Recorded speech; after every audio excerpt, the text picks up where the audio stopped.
Good afternoon. I'm District Attorney Ron Freitas. I'm joined by U.S. Marshal Laisha Boyden of the Eastern District for the state of California. And we're here today to talk about an arrest and a complaint that's been filed here in the San Joaquin County Superior Court. On June 25th of 24, at approximately 6:38 in the morning, the Stockton Fire Department responded to the area of Visalia Court and Harbor Street for a fifth-wheeled trailer that was fully engulfed in flames.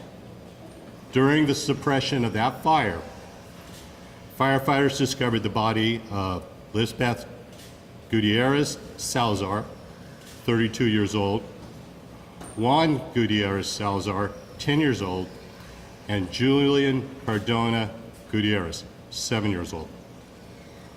We also, during the investigation, learned that an additional child was able to flee the fire and survived.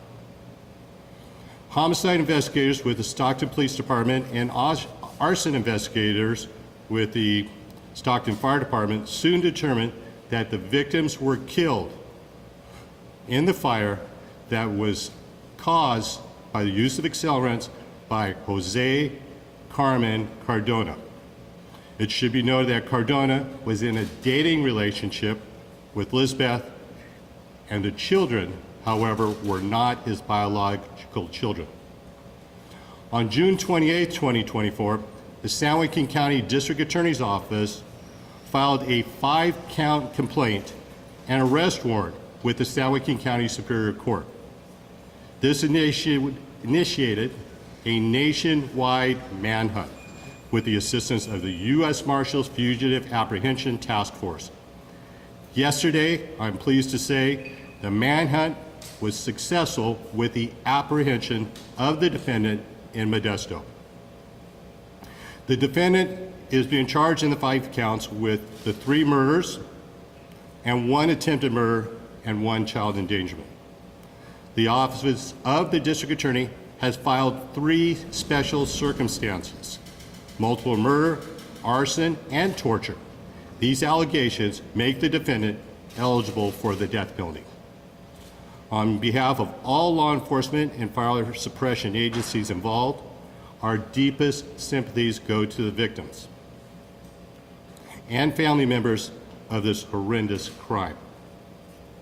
The investigation of this crime and apprehension of the defendant would not be possible without the unparalleled commitment of the men and women of the Stockton Police Department, the Stockton Fire Department, the District Attorney's Office, the District Attorney's Office Bureau of Investigations, the U.S. Marshals Fugitive Task Force, the California Department of Justice, and numerous other law enforcement agencies. The defendant will be arraigned in the San Joaquin County Superior Court on Monday afternoon. The family of the victims have demanded justice, and the Office of the District Attorney is fully committed to making sure that they receive it. Because of the ongoing investigation, I cannot further discuss the case. The family, while here today, asks that you respect their privacy and keep them in your prayers while they grieve the loss of their daughter and children. We cannot do this, as we said earlier, without many of our very important crime partners. That's Chief Stan McFadden and the members of the Stockton Police Department, Chief Richard Edwards of the Stockton Fire Department, the Department of Justice, and my District Attorney's Office, who once again have risen to the occasion and shown all they can do. This including Chief Deputy District Attorney Mark Ott, Deputy District Attorney Janet Smith, Victim Witness Advocate Melissa Rios, and all my District Attorney investigators. And now, U.S. Marshal Laisha Boyden for a few words. Thank you. Good afternoon. First, I'd like to acknowledge the family who lost the victims, Julian, Juan, and Lisbeth. I'm so sorry for your loss, and I hope that the capture of this violent offender will bring some sense of justice. to you and your loved ones. This horrific act of violence was felt by all, not just in the Central Valley, but across our nation. When our most vulnerable population is victimized, it hits us all at the core. As a mother myself, and as a parent, as many of you are disgusted by such an act. And that's why the U.S. Marshal Service, Task Force, Stockton PD, and our state and local partners worked countless hours to apprehend this violent criminal. From the time we received the case on June 26th to the suspect's arrest on July 11th, my team worked around the clock without rest, responding to tips from the public, conducting multiple interviews, traveling across several states, and sending out leads nationwide.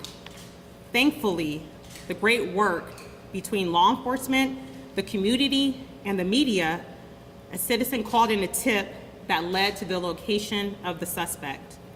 On July 11th, at approximately 4:30 p.m., the United States Marshal Service Task Force arrested suspect Jose Carmona at a bus station in Modesto, California.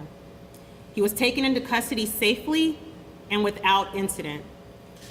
This case is an example of how law enforcement, the community, and the media can work together to solve heinous crimes like this and bring justice to victims and their families. Thank you. Thank you, Marshal Boyd. We'll take a few quick questions.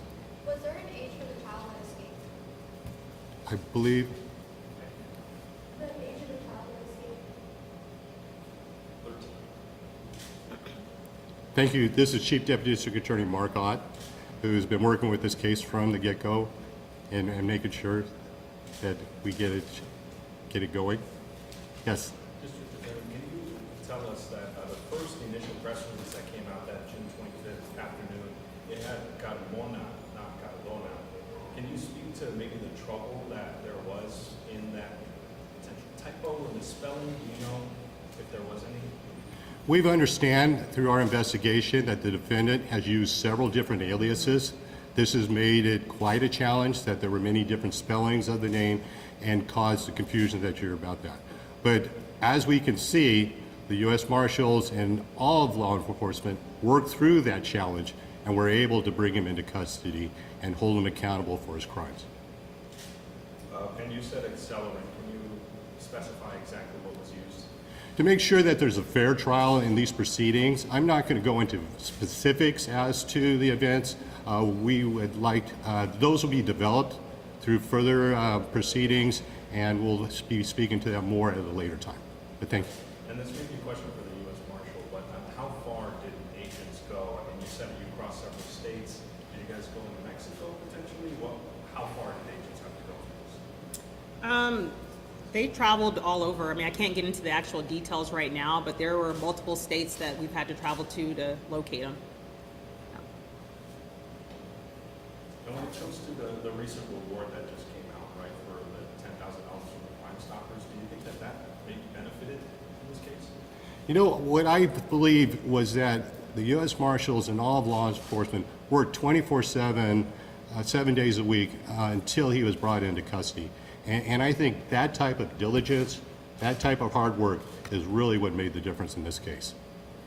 Can you say who submitted that tip that led to the arrest? No, not at this time. Did they receive the reward? I don't know. And he was found at a bus station. Was it a local bus station, or do you think he was heading out of town at that moment, or what were the circumstances around the bus station? I believe his intentions were to flee the country. That would be a reasonable assumption based upon all the circumstances that have been presented and developed in the investigation. And did this gentleman have any ties to Modesto, as we know? Not that I'm aware of specifically, but I think that was an area that he frequented. With the suspect, of this nature, this heinous of a crime, was there any concern that maybe more violence would happen when he was arrested? Without a doubt. I believe anybody that could do a cowardly act like this, killing women and children in their sleep, would present quite a danger to all the individuals in our community. You mentioned that the crimes listed make you eligible for the death penalty. Is that something that you plan to pursue? So we have a process in San Joaquin County. While he is death penalty eligible, we are proceeding in that we would be seeking it at this time, but we are conducting an investigation in it like we do in all of our crimes. And at the conclusion of that investigation of mitigating and aggravating factors, we will make a determination, most likely after a probable cause hearing is conducted, and we will announce our formal final decision at that time. For people who might have been, scared while this guy was still out there, especially neighbors maybe in that area, what would be your message to them now that thing's gone? The system works. As you see that we have a system in law enforcement, a team in San Joaquin County that is prepared to protect our community and hold individuals that commit heinous crimes like this accountable. Any other questions? What was his demeanor when you guys caught up with him on the mark? I believe his demeanor was, you got me. He didn't fight his arrest. He let us take him into custody without incident. You heard that the suspect and the victim had a child together. Can you confirm that at all? That is not our understanding, that they had no children in common. The 13-year-old that escapes, where is that child? Is he confirmed?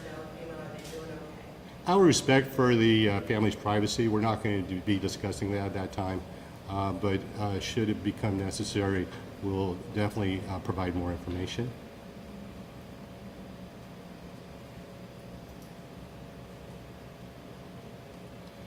Any other questions? Thank you all for coming out today, and my press officers are available if you have any additional follow-ups. Thank you.